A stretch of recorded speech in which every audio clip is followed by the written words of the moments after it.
The annual Westfield Industries corporate gala was exactly as insufferable as I'd expected. Crystal chandeliers, ice sculptures, waiters in white gloves carrying champagne on silver trays. 500 people in designer formalwear networking, drinking and pretending they enjoyed classical music. I stood near the bar in a rented tuxedo, nursing sparkling water and checking my phone. My executive assistant had texted twice about the Singapore rollout, but it could wait until morning. David. My father's voice boomed across the marble floor. There you are. Come meet someone. I pocketed my phone and walked over. My father stood with 3 men in expensive suits, board members from his company I assumed. Dad ran a mid-sized pharmaceutical distribution company and loved events like this. Gentlemen, this is my youngest son David, Dad said, clapping me on the shoulder. He's in IT. Computer stuff. Just IT support, fixing computers or something. The men nodded politely, already losing interest. Actually, I started. David's always been into computers, my mother interrupted, appearing beside us with her practiced social smile. Ever since he was little. We never quite understood it, but everyone needs tech support these days, don't they? She said it apologetically, like she was explaining a mildly embarrassing condition. Absolutely, one of the board members said. My assistant calls IT at least once a week. Can't function without them. That's what David does, Dad confirmed. Keeps computers running. It's good, steady work. How nice, another board member said with the tone people use when they mean the opposite. If you'll excuse us, Richard, we need to discuss the merger before the evening gets away from us. They drifted away, already back to talking business. Dad turned to me. You could have dressed up a bit more, David. This is a formal event. It's a tuxedo, I pointed out. A rented one, Mom said quietly. Your brother wore an Armani tux. You can tell the difference. My older brother Trevor appeared as if summoned. He did indeed look impeccable in what was probably a $5,000 tuxedo, his wife Amanda glittering beside him in diamonds. Mom, Dad, Trevor said, kissing our mother's cheek. Great turnout tonight. I just closed a conversation with the Harriman Group CEO. Might lead to a consulting contract. That's my boy, Dad said proudly. Always working the room. That's how you build a career. Trevor was a senior consultant at a strategy firm, making around $200,000 a year. Our parents acted like he'd cured cancer. Hey David, Trevor said, finally acknowledging me. Still doing the tech support thing? Mom mentioned you might be looking for something more substantial. I'm not looking for anything, I said calmly. It's just you're 34, Trevor said. Most people have advanced beyond help desk by now. Have you considered going back to school? Getting an MBA? Could really help you move up. I have an MBA, I said. From Wharton. And a master's in computer science from Stanford. Oh right, Trevor said dismissively. I forgot you did that. Still, you could be doing so much more with those degrees. Look at me, I leveraged my MBA into a 6-figure career. You could do the same if you applied yourself. I'm fine where I am, I said. My sister Emily joined our circle, champagne in hand. She was a marketing director at a fashion company. Are we talking about David's career again? I keep telling him he should network more. I could introduce him to some people. Entry-level positions, but everyone has to start somewhere. I started 12 years ago, I said quietly. Exactly. Emily said brightly, missing the point entirely. 12 years in IT and still at the same level. That's why you need to branch out. Try something new. Use those degrees. A waiter passed with a tray of champagne. My father took 2 glasses, handing one to my mother. You know what David's problem is? Dad said as if I weren't standing right there. No ambition. He's comfortable doing the bare minimum. Tech support is fine for a kid out of college, but at his age, he should be running an IT department at minimum. I keep telling him to apply to bigger companies, Mom added. Google, Microsoft, those places. They must need tech support. At least it would sound more impressive. I work with Google and Microsoft, I said. Among others. As a vendor? Trevor asked. That's good, Dave. Client relationships are important. Shows initiative. Something like that, I murmured. My phone vibrated. I glanced at the screen. Urgent. Singapore security breach. Need authorization to deploy countermeasures. I typed back quickly. Authorized. Deploy Protocol 7. Keep me updated. David, my mother said sharply. Put your phone away. This is a networking event. You should be meeting people, making connections. How do you expect to advance if you're always on that device? Sorry, I said, pocketing it. Amanda, Trevor's wife, leaned in conspiratorially. David, honey, Trevor and I were talking. We could lend you some money if you need it. For a nicer tux next time, or to update your wardrobe for interviews. You need to look the part if you want to move up from support staff. I appreciate that, but I'm fine, I said. Are you though? Emily asked gently. You still live in that small apartment, you drive an old car, you never take vacations. David, if you're struggling financially, we can help. That's what family is for. I lived in a 4,000 square foot penthouse in Tribeca worth $12 million. I drove a Tesla because I liked the technology, though I also owned a Porsche and an Aston Martin in my building's garage. And I'd taken 17 days of vacation in the past 3 months, including a week in the Maldives and a long weekend in Tokyo. But explaining this felt pointless. I'm really okay, I said. Pride, my father said, shaking his head.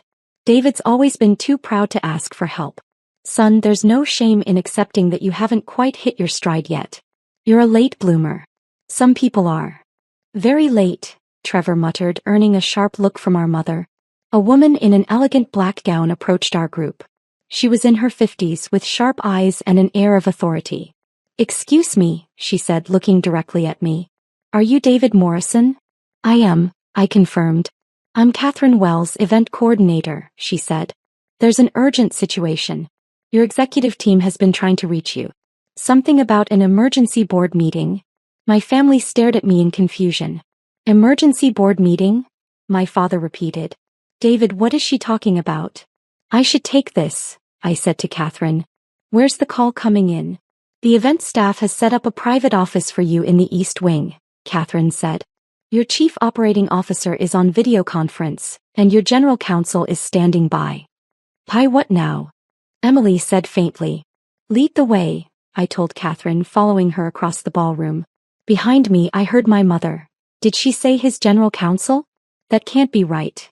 The private office was actually the venue's business center, hastily converted for my use.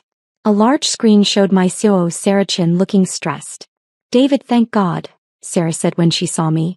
We have a situation. TechCore just launched a hostile takeover attempt. They've been buying up shares through shell companies for the past 6 weeks. They just filed with the SEC. They own 23% of the company. I sat down, my mind immediately shifting into crisis mode.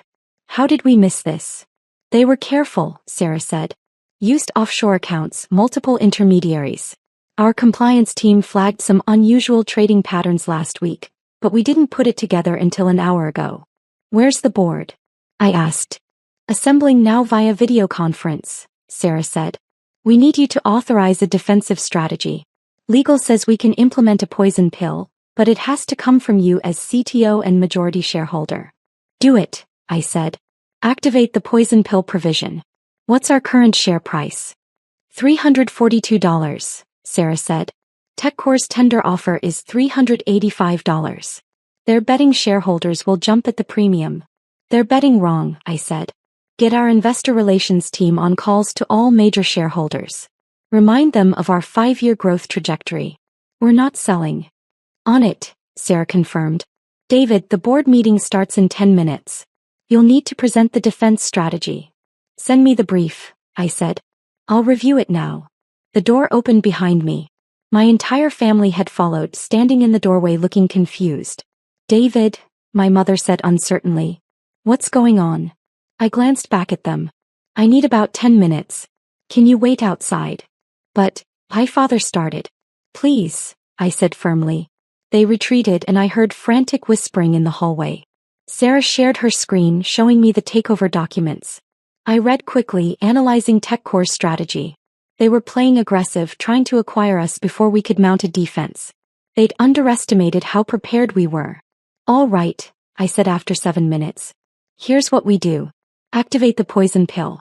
Issue a press release within the hour explaining why TechCore's offer undervalues the company. Get our investment bankers to issue a fairness opinion supporting our position. And schedule a shareholder call for tomorrow morning. I'll present our Q4 results early. They're going to be exceptional. How exceptional? Sarah asked. Revenue is up 47% year over year, I said. Profit margins increased by 8 points. We just closed the Henderson Enterprise contract worth $340 million annually. Once shareholders see those numbers, they won't sell. Sarah smiled. You're right. That kills their strategy. Also, I added, reach out to TechCore's CEO privately. Let him know we're willing to discuss a partnership, but not an acquisition. We can give them access to our AI infrastructure through a licensing deal. That's what they really want anyway. Smart, Sarah agreed. Give them a win without losing control. Board meeting in 3 minutes, came a voice off screen. I'm ready, I said. Pull the board together. The screen split into multiple windows showing 12 faces. The board of directors for Next Tech Solutions, the company I'd founded 9 years ago. Some were in offices, some at home, one was calling from a car. Good evening, everyone, I said. I know it's late, but we have a situation.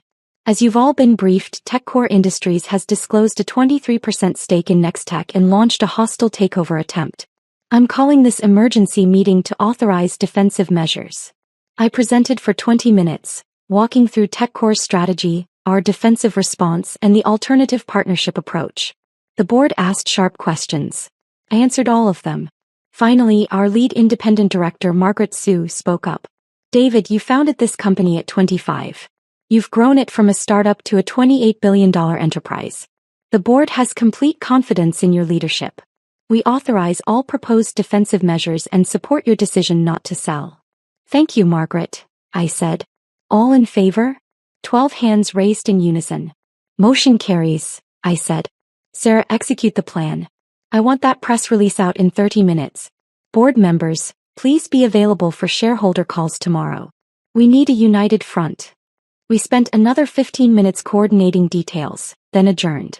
When the screen went dark, I sat back and took a deep breath. Then I remembered my family was waiting outside. I opened the door. All 5 of them stood there. Mom, Dad, Trevor, Emily, and Amanda. They looked shell-shocked. David, my father said slowly. What was that? A hostile takeover attempt, I said. It's handled. A hostile takeover, Trevor repeated.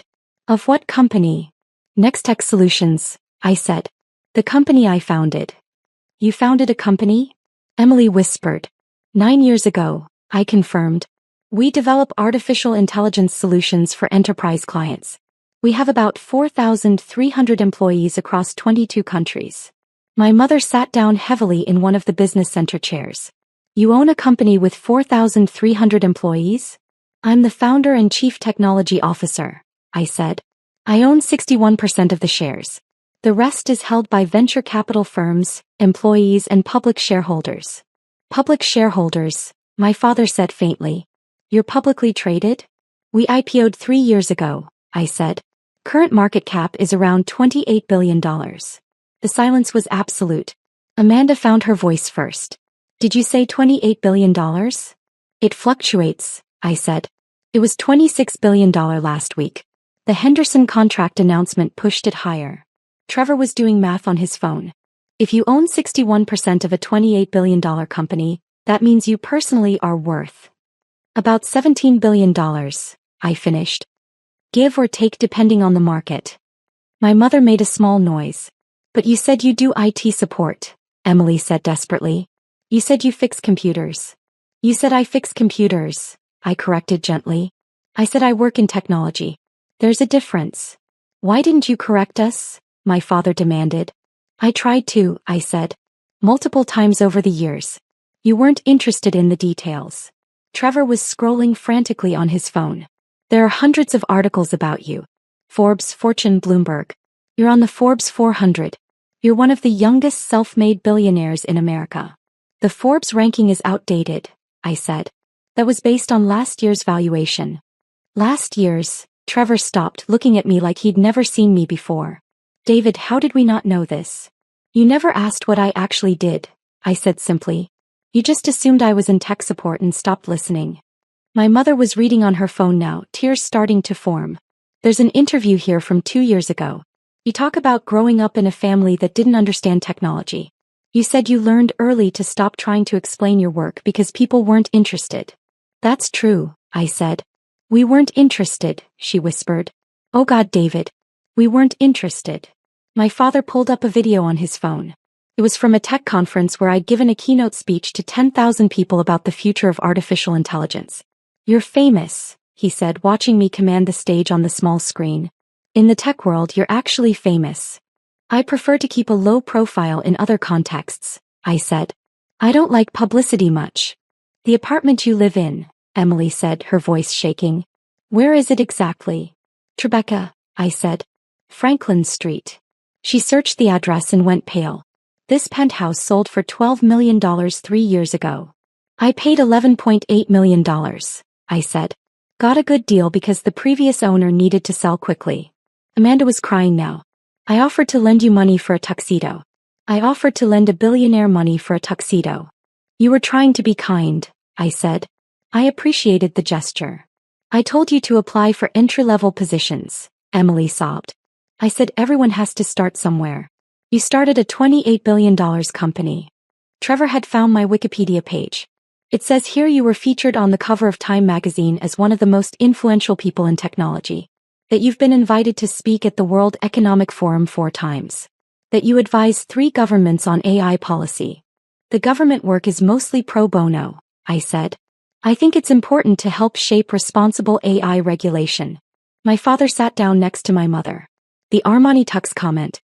God, David. I criticized your rented tuxedo. I rented it because I rarely attend formal events, I said. Buying one seemed wasteful. I spent about 2 hours total in this tux. Why would I spend $5,000 on it? Because you can afford it, my father said. Affording something and needing it are different things, I pointed out. My phone buzzed. Sarah again. Press release is out. Initial shareholder response is positive. TechCore's stock dropped 4% on the news that we're fighting back. I think we've got this. I typed back, good work. See you at the shareholder call tomorrow at 9 a.m. Was that about the takeover? Trevor asked. We're managing it, I said. The market is responding well to our defense strategy. TechCore will likely abandon the hostile approach and come to the table for partnership discussions. How can you be so calm? Emily asked. Someone's trying to take over your company. It's not the first time, I said. There were 3 takeover attempts in our first 5 years. You learn to handle them. My mother was reading more articles, clicking through page after page. David, there are profiles about your management style, your innovation philosophy, your thoughts on AI ethics. The tech press calls you a visionary. The tech press is generous, I said. No, my father said firmly. No, David. You don't get to be modest about this. You built a $28 billion company from nothing. You employ thousands of people. You're shaping the future of artificial intelligence. That's not luck. That's not generosity from the press. That's extraordinary achievement. Thank you, I said quietly. Trevor looked up from his phone, his expression a mixture of awe and devastation. I bragged about making $200,000 a year. To a billionaire. I told you to leverage your MBA like I did. You were trying to help, I said. I was being condescending, Trevor corrected. I was acting like I'd figured out career success and you hadn't. Meanwhile, your company's annual revenue is, what? $8.4 billion last fiscal year, I said.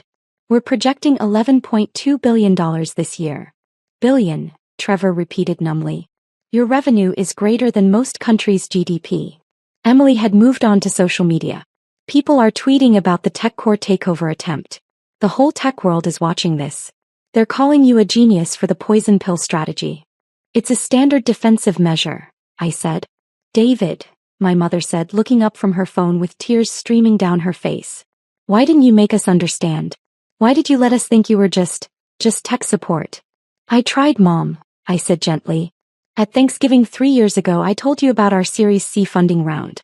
You asked if that meant I got a raise. At Christmas 2 years ago I mentioned we were going public. You said that sounded nice and changed the subject to Trevor's promotion. Last Easter I invited you all to our company's 5th anniversary celebration. No one came. The memories were clearly hitting her. I remember that. You said something about a party for your company. I thought you meant like an office party. Pizza and cake in a break room. It was at the Metropolitan Museum of Art, I said. 500 guests, including the mayor and 2 senators. We raised $2 million for STEM education that night. My father's hands were shaking. We decided you were unsuccessful and just stopped listening to anything that contradicted that narrative.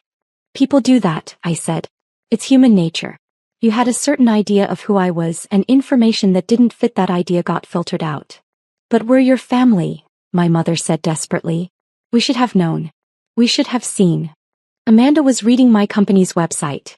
Your executive team. Your CEO went to Harvard. Your CFO was a partner at Goldman Sachs. Your general counsel clerked for a Supreme Court justice. These are serious, accomplished people. And they all report to you. We have a collaborative leadership structure, I said. But yes, ultimately the major decisions come to me. How many employees did you say? My father asked. About 4,300, I said. Though we're hiring. We have 300 open positions right now. 4,300 families depending on you, my father said softly. 4,300 people who trust you to lead them. That's enormous responsibility. It is, I agreed. That's why I take it seriously. Trevor found a salary database website. It says here the average Nextech employee makes $140,000 a year. That's incredible compensation. We believe in paying well, I said. Happy employees do better work. We also have unlimited vacation, full healthcare, equity compensation, on-site childcare at our major offices, and tuition reimbursement for employees pursuing degrees. You created that culture, my mother said. You built a company that treats people well. I built a company I'd want to work for, I said simply. Emily found a video of our last product launch. There are 50,000 people watching this live stream. You're presenting some kind of new AI system. David, you're not just successful, you're actually changing the world. We're trying to, I said. AI has enormous potential to improve lives. Healthcare diagnosis, climate modeling, education personalization.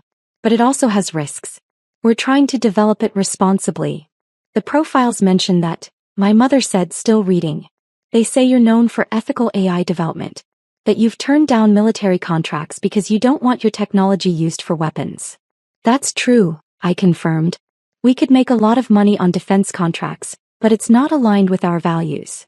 My father looked at me with an expression I'd never seen before. You have principles. You've built a massive company, but you have lines you won't cross. Everyone should have lines they won't cross, I said.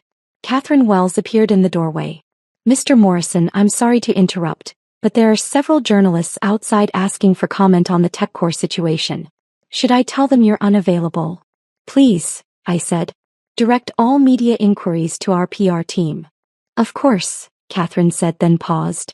For what it's worth, sir, I think your defensive strategy is brilliant. I have shares in Nextech. I'm glad you're fighting the takeover. After she left, Amanda whispered, the event coordinator owns shares in your company. About 40% of our employees own shares, I said. And thousands of retail investors. We take our responsibility to shareholders seriously. My phone rang. I glanced at it, the CEO of TechCore. I need to take this, I said, answering. David Morrison. David, it's Richard Patel at TechCore, came the voice. I think we need to talk. I agree, I said. Hostile takeovers are expensive and messy. I'd rather discuss partnership opportunities. That's what I was hoping you'd say, Richard said. Your AI infrastructure is the best in the industry. We don't need to own you to benefit from it. Exactly, I said. Let me have my team put together a licensing proposal. We can structure something that works for both companies. I'd appreciate that, Richard said. And David? I'm sorry for the aggressive approach. Your board defense was impressive. You outmaneuvered us completely. No hard feelings, I said. It's just business. I hung up and looked at my family. Crisis averted. They're going to pursue partnership instead of acquisition. You just negotiated that? Trevor asked. In 30 seconds? Sometimes the direct approach is best, I said. TechCore wants access to our technology. We can give them that without selling the company. Everyone wins. My mother stood up and walked over to me. David, I am so sorry. We've treated you like you were unsuccessful for years. We've been condescending and dismissive. And you've been building this incredible company the whole time. It's okay, Mom, I said. It's not okay, she insisted. We should have listened. We should have asked. We should have believed in you. You did believe in me, I said. You just believed a version of me that didn't exist. The real me was working on something you didn't understand, so you filled in the gaps with assumptions. My father joined us. Can you forgive us? There's nothing to forgive, I said. You weren't trying to hurt me. You just didn't see me clearly. Do you see us clearly? Emily asked quietly. Do you think less of us now? I considered the question. I think you're all successful in your own ways. Trevor, you help companies optimize their operations. That matters. Emily, you create marketing campaigns that connect products with people. That's valuable. You're both doing work you're good at. Just because my company is larger doesn't make your work less important. But it kind of does, Trevor said. In terms of scale, impact, financial success. David, you're operating at a completely different level. So, I asked, does that make you a failure? You're happy with your work, aren't you? I thought I was, Trevor admitted. Now I'm questioning everything. Don't, I said firmly. Success isn't a competition. We're not rivals. We're brothers. Brothers where one is a billionaire and the other makes $200,000 a year, Trevor said. Brothers where we both found careers we're good at, I corrected. The money is just a number, Trevor. It doesn't define me. How can you say that? Amanda asked. You're worth $17 billion. And it doesn't make me happier than I was when the company was worth $2 million, I said. The work is what matters. Building something meaningful. Solving problems. Leading a team. The financial success is validation that we're doing something right, but it's not the goal. My mother hugged me tightly. We're so proud of you. I know we should have said that years ago, but we're saying it now. We're so proud. Thank you, I said, hugging her back. The rest of the evening was surreal. Word had spread through the gala that I was the David Morrison of Next Tech Solutions. People who'd ignored me earlier suddenly wanted to talk. Business cards appeared from every direction. My father introduced me to the same board members as before, this time with barely suppressed pride in his voice. This is my son David, he said. He's the founder and CTO of Next Tech Solutions. Perhaps you've heard of it. The board members' eyes widened. The Next Tech? The AI company. That's the one, my father said, beaming. I shook hands and made small talk, but excused myself after 15 minutes. I had a shareholder call to prepare for. In the car heading home, my phone buzzed constantly. Sarah sending updates on the TechCore situation. My CFO with preliminary Q4 numbers. My general counsel with the partnership proposal framework. But there was also a text from Trevor. I'm sorry for being such an ass for so many years. You deserved better from me. From all of us. I typed back. Water under the bridge. Want to grab lunch next week? Actually talk about our lives? Trevor, I'd like that. And David? Thank you for not rubbing this in our faces. You could have. You didn't. Me, you're my brother. Why would I? Emily texted next. Mom's been crying for an hour. Happy tears, she says. She can't believe her son is so successful and she almost missed it. Me, she didn't miss it. He knows now. That's what matters. My father called as I walked into my building. David, I just wanted to say, I'm sorry. For all of it. For dismissing you, for not listening, for treating you like you were less than. You're extraordinary, son. You've accomplished things I can't even fully comprehend. Thanks, Dad, I said, stepping into my private elevator. Can I ask you something? Of course. Why did you keep trying with us? He asked. Why did you keep coming to family events, letting us make those comments, not correcting us? You could have cut us off years ago. I thought about it as the elevator rose to my penthouse. Because you're my family. Fletcher. But family. And I always hoped that someday you'd actually see me. Really see me. Tonight you finally did. We won't waste that chance, my father promised. We're going to do better. Be better. I know you will, I said. After I hung up, I stood in my living room looking out at the Manhattan skyline. The lights of the city stretched in every direction, thousands of windows and hundreds of buildings, each one representing lives being lived, work being done, dreams being pursued. Somewhere out there, TechCore's team was probably discussing their failed takeover attempt. Our shareholders were reading the press release, feeling confident in their investment. Our employees were sleeping peacefully, knowing their jobs were secure. And my family was finally understanding who I'd been all along. I opened my laptop and started reviewing the shareholder presentation for tomorrow. The Q4 numbers were exceptional. 47% revenue growth, 8-point margin expansion, the Henderson contract. Our shareholders would be thrilled. But more than that, I was proud of what we'd built. A company that did meaningful work, treated people well, and pushed the boundaries of what artificial intelligence could achieve. That pride had nothing to do with my family's validation. Though I had to admit it was nice to finally be seen. My phone buzzed one last time. Sarah, TechCore formally withdrew their takeover bid. They want to start partnership discussions next week. You were right, they just wanted the technology. I smiled and typed back. Schedule the meeting. Let's build something great together. Because at the end of the day, that's what it was all about. Not the money. Not the recognition. Not even the family validation. Just building great things with great people. Everything else was just noise.